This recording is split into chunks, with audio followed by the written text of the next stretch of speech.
Vendredi 1er novembre, nous fêterons la grande fête de la Toussaint. Nous penserons et nous prierons bien sûr avec tous les saints dont nous portons le prénom, par exemple.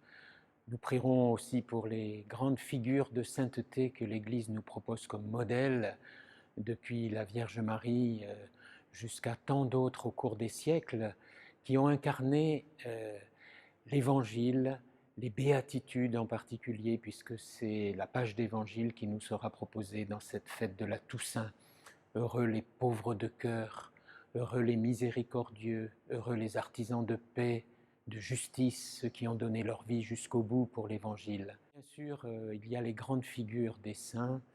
On pense à des gens comme Saint Vincent de Paul, par exemple, qui à la fois s'est investi très fortement auprès des plus pauvres et s'est investi aussi dans la formation des prêtres. Mais on pense aussi à tous ces moins connus, et voire peut-être tant d'inconnus, qui ont suivi le Christ jusqu'au bout, qui ont donné leur vie jusqu'au bout, et qui ont annoncé l'Évangile. Quelque part, les saints, c'est un peu celles et ceux qui, misant tout sur le Christ et l'amour de Dieu, sont des réussites de l'humanité. Mais ne croyons pas que cette sainteté soit réservée à des élites. J'ai cité Saint Vincent de Paul, mais je peux citer aussi le curé d'Ars. Le curé d'Ars, lorsqu'on va visiter à Ars les lieux où il a vécu, on voit bien la pauvreté, la simplicité, ses fautes d'orthographe aussi. Ça veut dire que la sainteté n'est pas réservée à des héros et à des gens parfaits. Pas du tout, c'est le contraire. Ce sont des gens ordinaires qui vivent une conversion profonde et dont toute la vie est remplie par l'amour de Dieu, qui va les conduire du coup à aller bien au-delà de tout ce qu'ils ont pu vivre, donner et expérimenter dans leur existence.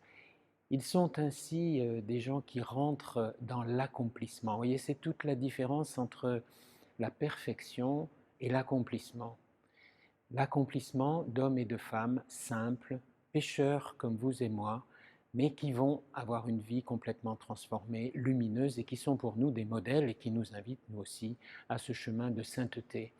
Souvent dans notre monde d'aujourd'hui, dans notre monde très technique en particulier, on pense que l'idéal c'est la perfection, que la performance technique, elle prime sur tout. Ces saints nous montrent que oui, la performance technique est intéressante, bien sûr, elle peut nous aider, mais la véritable performance est celle de l'accomplissement, et il n'y a qu'un amour profond, celui du Christ, celui de Dieu pour nous, qui nous permet d'entrer dans ce chemin d'accomplissement, dans ce chemin de sainteté.